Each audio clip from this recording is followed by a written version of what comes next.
All right, hey guys, Jerry from Showtime Audio. So we have another impossible Jeep Grand Cherokee Laredo. This is a 23 in for a remote starter. If you've seen our other video, this car was one of the ones that was undoable. We were able to do it. So now this client, Jeremy from Bourbonnais, so it's like an hour away, right? He drove all the way up to us just to get the starter put in and want to show you the results. So hit lock 3 times. 1, 2, 3. Give it a second. Winner, no more freezing, right? Well, now it's getting warm, so you can use your AC. So on this particular system, the client wanted it to work off the factory fob. They don't want remotes, they didn't want drone, they didn't want any of that.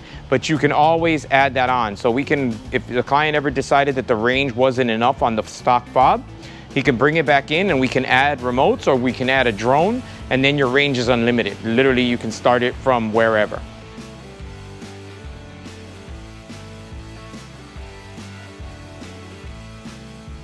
Visit our website at showtimeaudiochicago.com.